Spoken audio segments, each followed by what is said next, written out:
Hi, my name is Nathan. I go by Peteparker, and every week I do comic book reviews because that's the rule at my house. I got to do reviews of the comic books if I want to continue to buy them.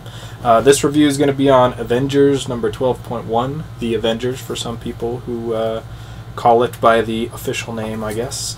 And so we'll get into it. This was written by Brian Michael Bendis and drawn by Brian Hitch. Now, Brian Hitch drew a lot of the original Ultimate series for the Ultimate Universe, the Avengers of the Ultimates universe.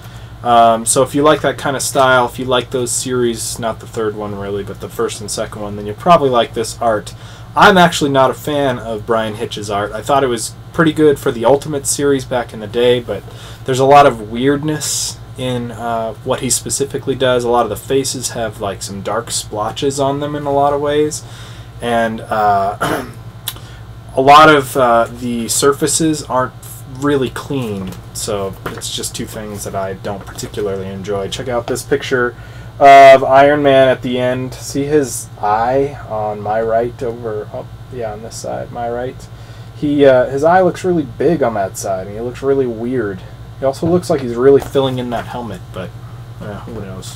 So the basic story in here, this is a 12.1 series, is Jessica Drew apparently also works for SWORD. Don't worry about that. She's going to investigate an alien crash landing on the planet.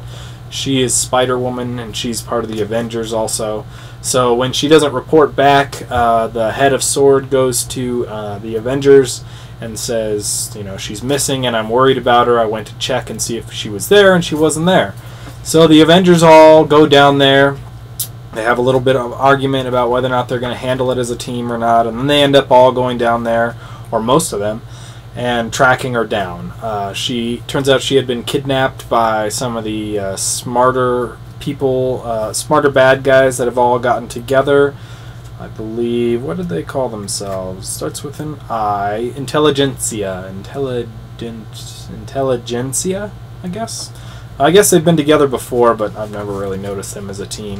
It makes up like Claw and MODOK apparently, and the Red Ghost, and Bentley Whitman, who is the Wizard, and the Mad Thinker, which is really weird because I've been seeing the Wizard and the Mad Thinker like all over the place in a bunch of different books, so I don't know exactly when this took place or whatever. It seems like it was the natural continuity of the previous Avengers story, which I really liked, which was the Infinity Gauntlet. But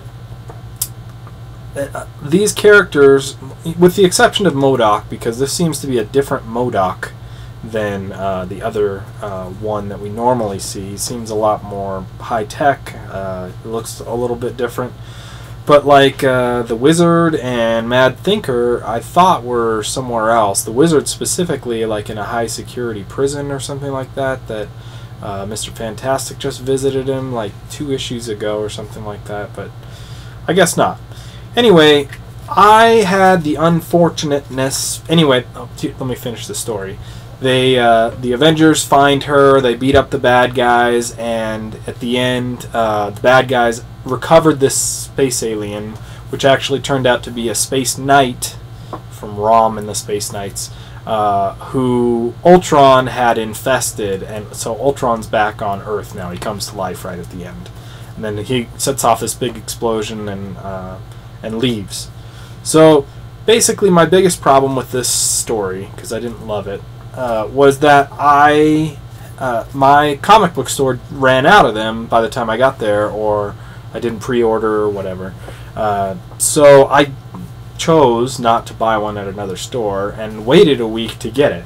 So in that time of waiting a week, I heard a lot of rave reviews about this, how this is a fun romp of the Avengers, how they should be. It's nice to get back to the team that's just a good old-fashioned Avengers story. So I guess maybe I had expectations about it, but I thought I was going to enjoy what was going to happen here.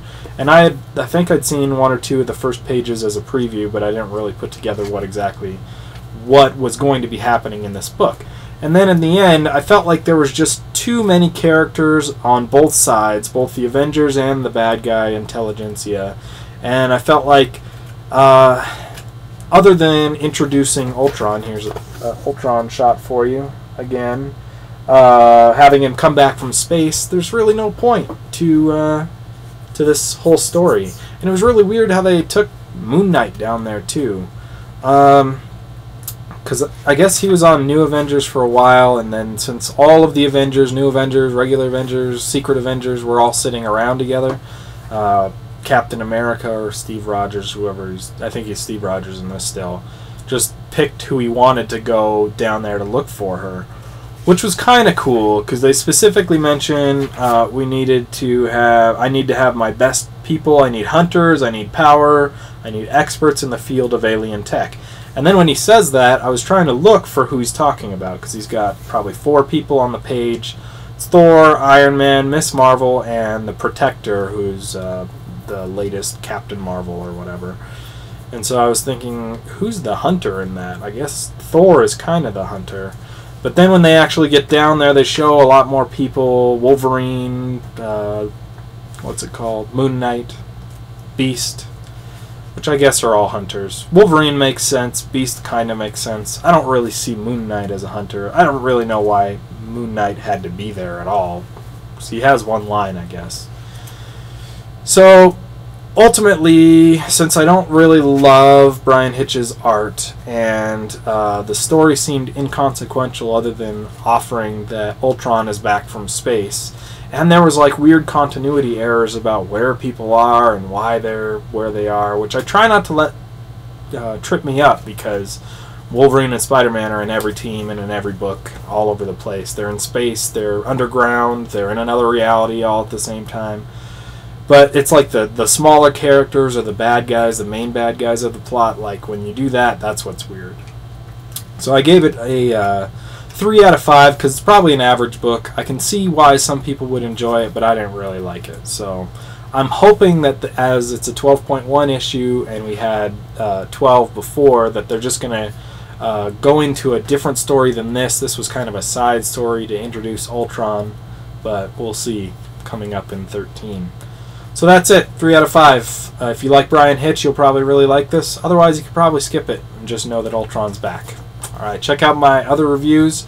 You can check it out at YouTube under Spidey207 or under Peteparker at Comic Vine or iFanboy or Marvel and DC databases, wherever you can find them. Look around. If you see reviews for comic books, you'll probably be able to find mine under Peteparker.